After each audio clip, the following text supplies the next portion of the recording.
Salut, c'est Nathan et bienvenue aujourd'hui dans cette toute nouvelle vidéo sur l'entrepreneuriat en Italie. J'espère que vous allez bien depuis la toute dernière fois. Donc aujourd'hui dans cette vidéo, nous allons parler des avantages ou encore nous allons aborder en tout cas plusieurs points que tu dois connaître lorsque tu veux lancer ton entreprise aujourd'hui en Italie. Mais avant de parler en tout cas de tous ces points qui sont intéressants, qui sont à connaître pour quelqu'un qui veut lancer une entreprise en Italie, je te conseille de t'abonner en activant la cloche de notification que tu vois juste là afin de ne rien rater sur toutes les prochaines vidéos qui seront publiées sur l'entrepreneuriat, l'immobilier et sur plein d'autres sujets. Et pour toutes ces personnes qui ont envie vraiment de se faire accompagner pour lancer une entreprise en Italie en partant sur des bonnes bases, vraiment en respectant la réglementation italienne, je vous invite à me contacter parce que j'accompagne depuis quelques temps pas mal d'entrepreneurs dans plus de 150 pays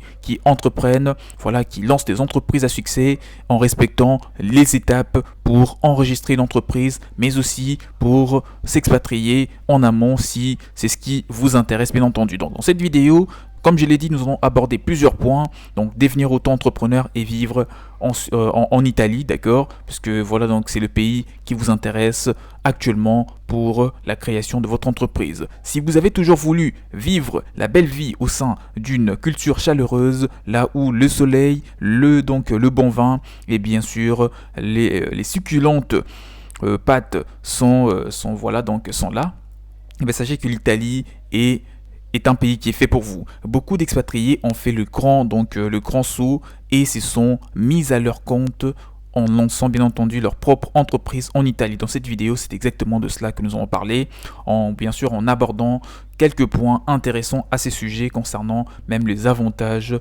de monter une entreprise en Italie ou même d'investir en général. Alors, maîtrisez déjà la paperasse, surtout pour les auto-entrepreneurs. Qu'est-ce que je veux te dire? Devenir résident par exemple en Italie relève à ce que vous respectiez quand même, cela revient à ce que vous respectiez plusieurs points, plusieurs conditions pour que vous puissiez devenir par la suite un résident italien, et c'est ce qui sera obligatoire, d'accord, éventuellement en tant que entrepreneur, en tant que chef d'entreprise. Il faudra que vous soyez là afin de surveiller la croissance de votre business.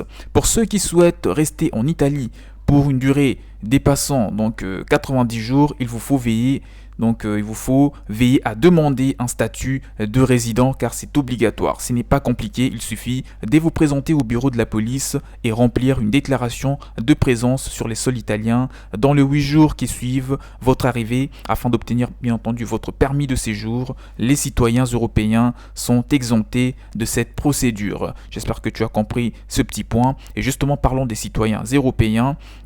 Si votre pays d'origine fait partie de l'espace Schengen, vous avez le droit de vivre et de travailler en Italie et dans tous les pays de l'Union européenne sans aucune démarche supplémentaire. Tout ce dont il faudra disposer, ce sera votre passeport et votre carte, la carte d'identité.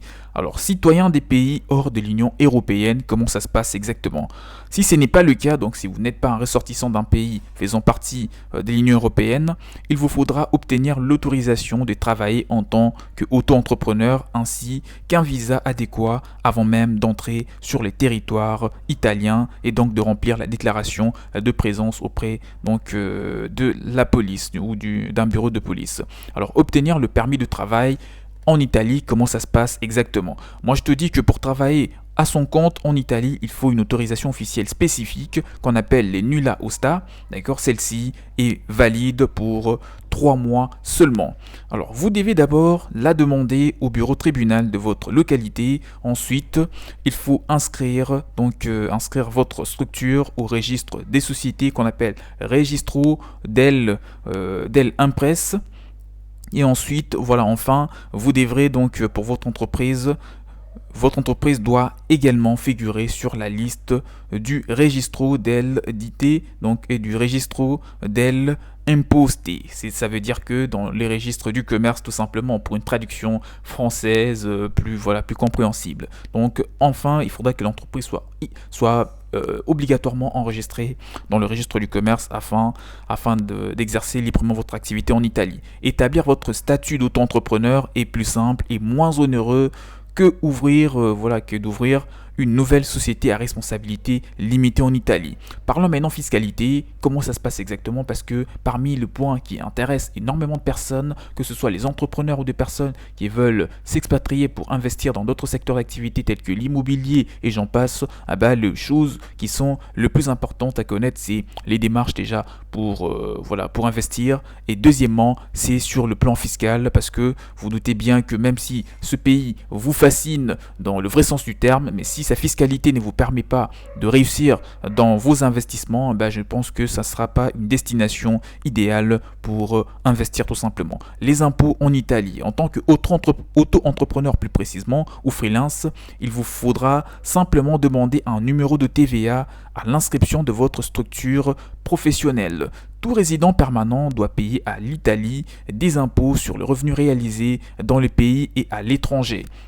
Si vous y vivez plus de 183 jours de l'année fiscale, vous êtes considéré comme résident italien. C'est comme ça. Donc, dès lors que vous vivez en Italie pour une durée qui est supérieure à 183 jours, sachez que vous devenez un résident fiscal donc italien et vous devez payer vos impôts dans ce pays. Mais si vous êtes enregistré comme étranger résident temporairement sur le sol italien, vous ne payerez d'impôts que sur le revenu qui sont réalisés en Italie. Alors, obtenir un visa de travail, comment ça se passe? Si vous n'êtes pas citoyen de l'Union européenne, une fois votre activité autorisée, l'ambassade ou le consulat italien du pays de départ émet un visa que vous pouvez récupérer dans les 6 mois à compter du jour de la publication de votre permis de travail afin d'entrer en Italie, tout simplement. Assurez-vous bien d'avoir tous les papiers nécessaires avant votre déménagement. Alors, quels sont, bien entendu, ce papier? Je te conseille de le noter. On a notamment la nulla osta et deuxièmement un passeport valide expirant plus de 3 mois après la fin prévue de votre séjour en Italie. Et après cela, il faudra le formulaire de demande rempli et signé devant un agent consulaire et des photos de passeport aussi. Et il faudra aussi un justificatif de domicile et ensuite il faudra bien entendu une preuve de résidence à l'endroit où vous faites votre demande, un document qui prouve que vous disposez des ressources financières suffisantes pour soutenir votre projet en Italie, un document prouvant également que votre revenu prévu ainsi que le revenu que vous avez enregistré l'année précédente votre activité en Italie soit plus élevée que le revenu minimum annuel en Italie. Et on a pour finir vos informations de voyage et le règlement de frais de visa. Ce sont les documents dont il faut disposer ou les documents à remplir pour vraiment s'envoler vers l'Italie.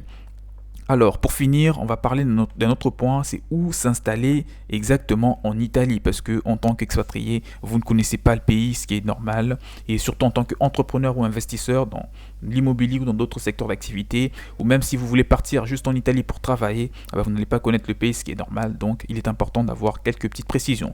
La plupart des freelances travaillent depuis chez eux dans ce pays. Il est impératif de déclarer votre lieu de travail, même dans le cas où il coïncide avec votre domicile. Cela aura certainement un impact sur vos impôts. N'hésitez pas à vous installer dans le plus petite ville, d'accord, et même au sud de l'Italie si votre activité est digitale, on peut s'effectuer à distance, notamment photographie, traduction, compatibilité, etc. Dès que votre entreprise est digitale, d'accord, moi je vous conseille de vous installer dans le sud de l'Italie parce que c'est l'endroit qui est le plus approprié pour ce genre de personnes ou ce genre d'auto-entrepreneurs. C'est l'occasion de sortir des sentiers battus et ça permet d'économiser surtout le temps de construire sa clientèle. Si vous devez être à proximité des clients, moi donc comme je vous ai dit, je vous ai tout mis à disposition, il y a des programmes qui sont là et il y a aussi un guide que je vous ai rédigé sur plusieurs sujets, notamment sur l'entrepreneuriat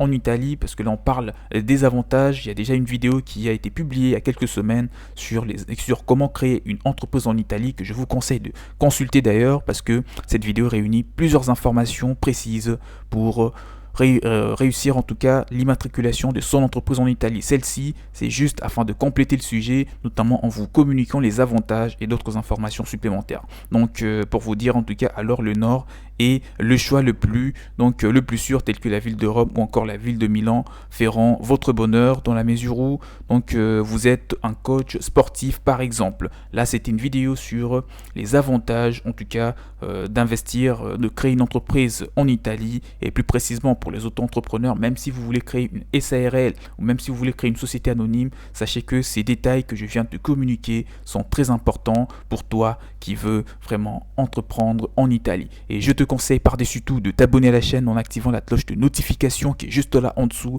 afin d'être alerté sur toutes les prochaines vidéos qui seront publiées par la suite. Et mon mail est juste là dans la description de la vidéo pour tout contact, afin d'échanger et de vous accompagner dans la réussite de votre projet d'entreprise en Italie. Quant à moi, je vous dis à la prochaine, portez-vous bien, ciao ciao.